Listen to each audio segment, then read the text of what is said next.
जिसे भगवान श्री कृष्ण अपना कहे, उससे बड़ा भाग्यशाली व्यक्ति कैसे हो सकता है। जब तक ये जगत मनुष्य जो है किसी और का है तो भगवान का नहीं हो सकता, और भगवान का है तो किसी मनुष्य का नहीं हो सकता। उसके बाद विदुर जी बद्रिकाश्रम की ओर चल दिए। मैत्रेय ऋषि के आश्रम में आए, और आने के बाद महाराज मैत्रेय जी का मिलन हुआ, और मैत्रेय जी पहचान लिया।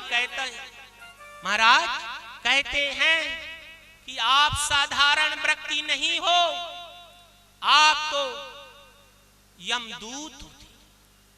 मंडप ऋषि के श्राप के कारण आपको दासी के यहाँ पुत्र रूप में अवतरित होना पड़ा।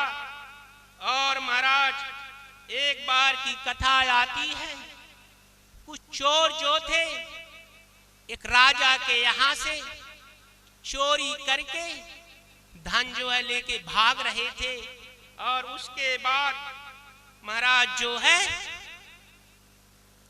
एक आश्रम में फेंक दिया। और फेंकने के बाद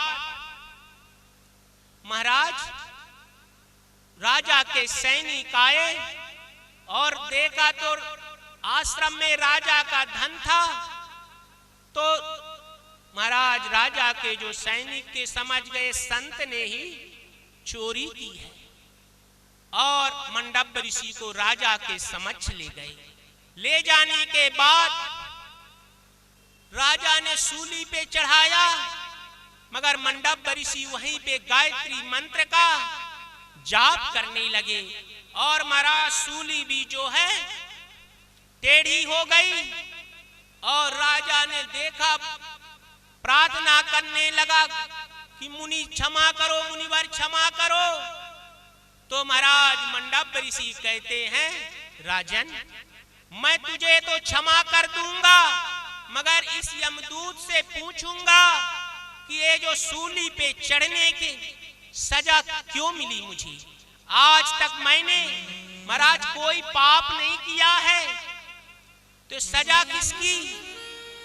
उसके बाद वहां से चले, और एक भारत खंड का वासी पवित्र संत आज यमदूत से प्रश्न करने जा रहा है, और गए कहा, यमदूत तुम बराबर निर्णय नहीं कर रहे हो, ये कुर्सी के लायक महाराज नहीं हो। बोले क्यों। बोले सूली पे मुझे राजा जो चढ़ाया है, कौन से पाप की सजा है। तो यमदूत कहा, यदि मैं कह दूंगा कि भूल हो गई है तो ये संत मुझे श्राप दे देगा। बोले महाराज आप जब बचपन में थे ना, एक तितली को कांटा चुभोया था, वही पाप की सजा है। अरे मूर्ख, तुझे भान नहीं किया, मैं उस समय बालावस्था में था, और जब बालावस्था में मैंने एक तितली को कांटा चुभोया तो तुम्हें तो स्वप्नावस्था में उसे दंड देना चाहिए था। कि अभी जैसे आप लोग देखते हो महाराज कि बालक आजकल के क्या रहते हैं, राज के कितना बड़बड़ाने लगते हैं, पलंग से उठकर भागने लगते हैं, कुछ भी मन में बोलने लगते हैं। ये आप देखते हैं कि जो महाराज दिन में कार्य करते हैं उनकी जो सजा है स्वप्नावस्था में मिलती है। और मैं तुम्हें श्राप देता हूं। मंडप ऋषि ने यमदूत को कहा कि तुम मनुष्य बन जाओ, और आज महाराज यमदूत को मंडप ऋषि ने श्राप दिया तो विदुर जी के रूप में अवतरित हुए।